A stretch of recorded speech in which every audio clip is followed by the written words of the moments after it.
Old is gold అని ఎందుకన్నారో చెప్పమంటారా? మన పాత రోజుల్లో ఏ పెళ్ళికి వెళ్ళినా సరే ప్రతి భోజనాల్లోని ఖచ్చితంగా ములక్కాడ టమాటా కర్రీ అని, లేకపోతే వంకాయ బఠానీ కర్రీలని ఉండేవి.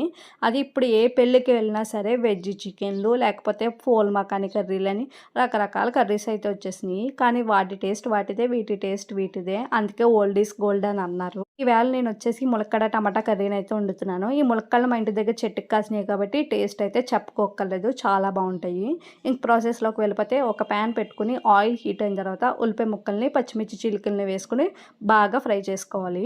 ఇవి ఫ్రై అయిన తర్వాత టమాటా ముక్కలను కూడా వేసుకొని బాగా మగ్గించుకోవాలి. ఇందులోనే రుచికి సరిపడా సాల్ట్‌నైతే వేసేసుకొని కట్ చేసి పెట్టుకున్న ములక్కాడ ముక్కలనైతే వేసుకొని బాగా మగ్గించుకోవాలి. ములక్కాడ ముక్కల్ని బాగా వేయించుకోవటం వల్ల టేస్ట్ అనేది చాలా బావుంటుంది. ఇందులోనే ఒక టేబుల్ స్పూన్ అల్లం వెల్లుల్లి పేస్ట్, ఒక టేబుల్ స్పూన్ కారము, అలాగే అర టీ స్పూన్ పసుపు కూడా వేసుకొని పచ్చివాసన పోయేంత వరకు బాగా ఫ్రై చేసుకోవాలి.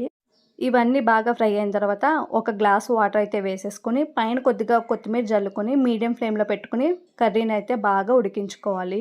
మనకి సింపుల్‌గా ములక్కాడ టమాటా కర్రీ అనేది రెడీ అయిపోతుంది. మీకు ఇందులోనే ఇష్టం ఉంటే జీడిపప్పు కూడా వేసుకోవచ్చు. జీడిపప్పునైతే నూనెలో ఫ్రై చేసేసుకొని వేసేసుకోవటమే.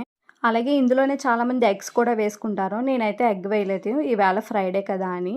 ఒకసారి సింపుల్‌గా ఇలా ములక్కాడ టమాటా కర్రీనైతే ఇంట్లో ట్రై చేయండి. ఈ వీడియో నచ్చితే లైక్ చేయండి. ఛానల్‌ని సబ్స్క్రైబ్ చేసుకోండి.